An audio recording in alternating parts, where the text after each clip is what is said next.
Saudara-saudaraku yang dikasihi dan diberkati oleh Tuhan, kali ini saya membuat sebuah video memberikan sebuah penjelasan atau tanggapan dari seorang hamba Tuhan yang sudah banyak mengajarkan, baik itu di media sosial, YouTube, di media-media sosial yang lain, yaitu tentang bahwa Yesus Kristus bukanlah juru selamat.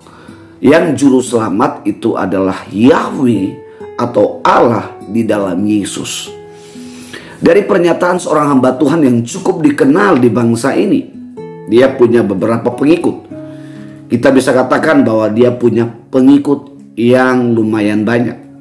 Dan ini diajarkan, yang meyakinkan bahwa apa yang diajarkan ini bersumber dari kebenaran. Apa yang diajarkan ini bahwa ini adalah benar. Dari pernyataan yang kontroversi dengan ajaran yang Tuhan Yesus ajarkan di dalam Injil Sinoptis, para rasul-rasul yang mengajarkan tentang Yesus adalah juru selamat. Nah, dari pernyataan ini kita bisa menyimpulkan bahwa ia mengatakan bahwa Yesus itu bukanlah Allah.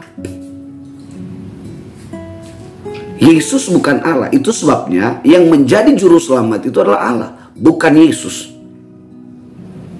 Karena Allah adalah Yahweh, seperti itu. Atau Yahweh itu adalah Allah. Yesus bukanlah Yahweh, Yesus bukan Allah.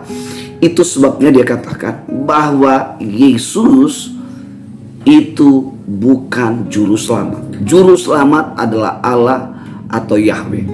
Nah, Bapak Ibu saudara-saudaraku yang dikasihi dan diberkati oleh Tuhan, kita akan melihat firman Tuhan yang terambil di dalam Injil Matius pasal 1 ayat 18 sampai pada ayat yang ke-25. Bapak Ibu, mari kita baca bersama-sama ayat ini. Demikian kata firman Tuhan, kelahiran Yesus Kristus adalah seperti berikut. Pada waktu Maria ibunya bertunangan dengan Yusuf, ternyata ia mengandung dari Roh Kudus sebelum mereka hidup sebagai suami istri. Semua kita tahu bahwa ini bicara tentang kelahiran Yesus. Ini adalah bicara tentang inkarnasi Yesus, di mana dia datang ke dunia ini di dalam kemanusiaan sebagai manusia. Ya, dia hadir ke dunia ini seperti manusia pada umumnya. Ya, Allah memakai kandungan Maria, seorang wanita perawan yang ada di kota Bethlehem, yang ada di Bethlehem, di tanah Yudea, dan Allah memakai seorang wanita yang suci ini, yaitu Maria. Lalu ayat 19 dikatakan, karena Yusuf suaminya seorang yang tulus hati dan tidak mencemarkan nama baik istrinya di muka umum, ia bermaksud menceraikan dengan diam-diam. Saudara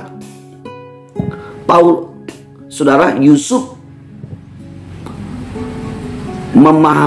salah memahami tentang rencana Allah, sehingga ada asumsi bahwa tidak mungkin akan terjadi sebuah kehamilan tanpa ada hubungan.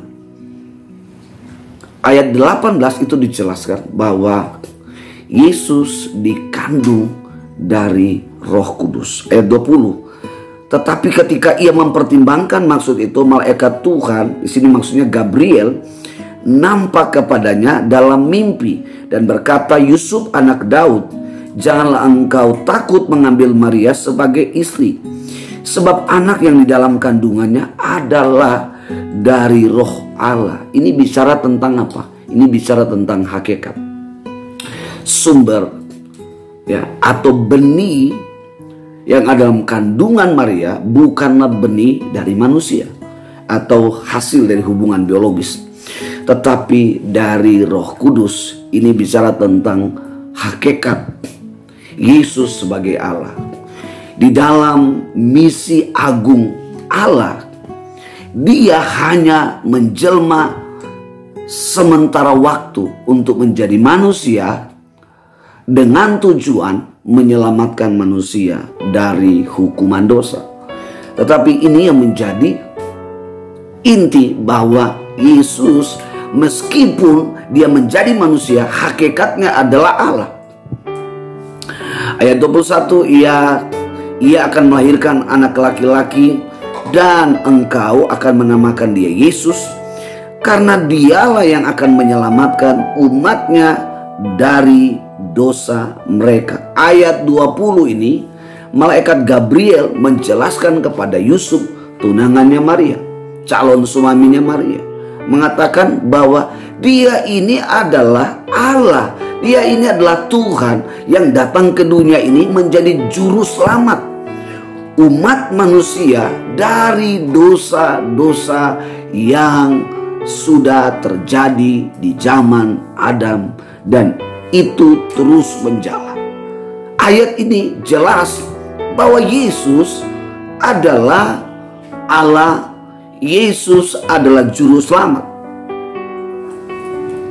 Itu sebabnya pernyataan dari seorang hamba Tuhan ini, pernyataan ini dipertanyakan, sumber ajarannya dari mana?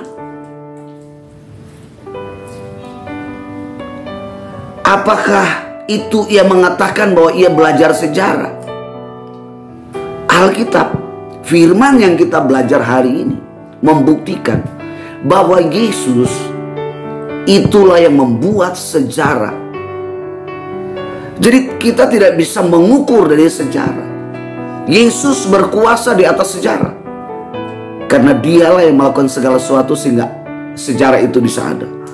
Ayat 21 ini jelas, malaikat Gabriel diperintahkan Allah untuk menyampaikan kepada Yusuf, tunangannya Maria, bahwa Yesus yang ada di dalam kandungan istrimu, tunanganmu, dialah Allah, dialah Tuhan, dialah juru selamat. Itu sebabnya di dalam kebimbangan, di dalam asumsinya Yusuf, dia mengalami sebuah kelegaan, dia mengalami sebuah jawaban, dia mengalami sebuah kepastian bahwa Allah dapat mengerjakan sesuatu yang mustahil bagi manusia, itu mungkin bagi dia. Nah, bagaimana dengan pernyataan seorang hamba Tuhan ini yang mengatakan bahwa Yesus bukanlah juru selamat, dia adalah Yahweh, dia adalah Tuhan. Saudara-saudaraku yang dikasihi dan diberkati oleh Tuhan, Yusuf dan Maria menjadi saksi. Yusuf dan Maria adalah menjadi saksi mata bahwa Yesus adalah juru selamat. Yesus adalah Tuhan. Dia bukan manusia yang biasa-biasa seperti kita, yang punya banyak kelemahan, yang punya keterbatasan. Dia adalah Allah yang sempurna. Kesempurnaan Allah itu dinyatakan di dalam kemanusiaan. Itu sebabnya kemanusiaan Yesus adalah kemanusiaan yang tidak terbatas, seperti kita manusia pada umumnya. Yang menjadi saksi kedua adalah siapa? Saudara dari Maria, Elizabeth, yang sedang mengandung Yohanes Pembaptis. Dia yang menyaksikan betapa karya Allah yang luar biasa yang dihadirkan di dalam kandungan seorang wanita perawan yang bernama Maria. Dan melalui kandungan Maria ini lahirlah sang juru selamat yang menyelamatkan dosa umat manusia. Saudara-saudaraku yang dikasihi dan diberkati oleh Tuhan, saksi yang ketiga adalah orang Majus dari timur. Mereka yang datang oleh karena petunjuk dari Roh Allah melalui sebuah bintang yang terbit di atas kota Bethlehem di tanah Yudea. Mereka berjalan dari bulan ke bulan, hari ke hari, hanyalah untuk menguji pernyataan Allah yang telah dinyatakan kepada mereka sebagai ahli ilmu perbintangan, sebagai ahli nujum. Dan mereka membuktikan apa yang disampaikan oleh Tuhan, apa yang disampaikan oleh Allah itu benar-benar terjadi. Bahkan para tokoh-tokoh Alkitab, para tokoh-tokoh kitab suci, ahli Taurat, orang Farisi, orang Saduki, mengetahui tentang nubuatan di dalam kitab Taurat, bahwa Mesias, Juru Selamat, Yesus akan lahir di kota Bethlehem. Kelahiran Yesus, kehadiran Yesus sebagai Juru Selamat, sebagai Allah ke bumi, itu menggambarkan seluruh penguasa-penguasa pada zaman itu.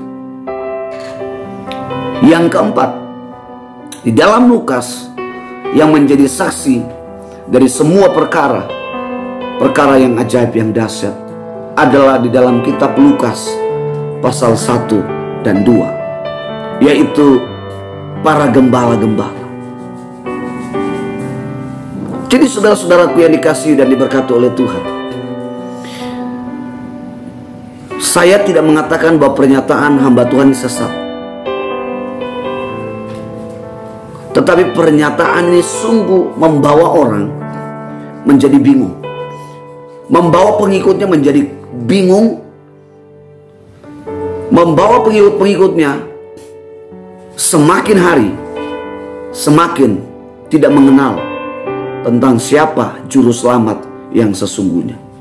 Mungkin hari ini menurut kita apa yang kita ajarkan itu benar di mata para pengikut. Matius pasal 7 itu jelas dikatakan bahwa satu kelak kita akan berhadapan dengan Tuhan, dan Tuhan akan berterus terang kepada kita siapa kita sebenarnya. Dan Tuhan akan berkata, "Aku tidak mengenal engkau, hai pembuat kejahatan." Saudara-saudaraku yang dikasihi dan diberkati oleh Tuhan, saya mengingatkan kepada kita agar berhati-hati mendengarkan ajaran-ajaran khotbah yang demikian, yang bertentangan dengan fondasi iman Kristen, yang bertentangan dengan firman Allah. Dan memang kalau disimpulkan para pakar teologi bahwa ini adalah sekte, ini adalah ajaran-ajaran sesat. Dan ajaran sesat tidak hanya muncul di zaman modern ini, di zaman para nabi, di zaman-zaman rasul sudah ada penyesatan terjadi. Dan kita sebagai orang percaya, kalau kita dibangun iman kita di atas dasar iman yang sehat, iman yang benar, seperti yang Paulus ingatkan kepada anak rohaninya, Timotius, dari sejak kecil engkau telah mengenal kitab suci, ajaran yang sehat. Jangan sampai kita dikecaukan, jangan sampai kita digeserkan iman kita oleh karena pengajaran-pengajaran yang murah, yang pada akhirnya menyangkal, menolak, dan melawan tentang Yesus sebagai Juru Selamat, Yesus sebagai Tuhan. Itu sebabnya saudara-saudara, berhati-hatilah dengan ajaran-ajaran yang sedang beredar di media sosial, yang mudah sekali diakses.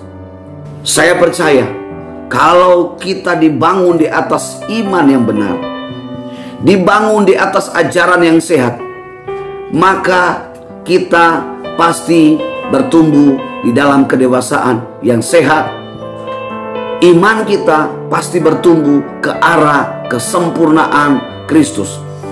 Iman kita pasti bertumbuh ke arah yang sehat dan memuliakan nama Tuhan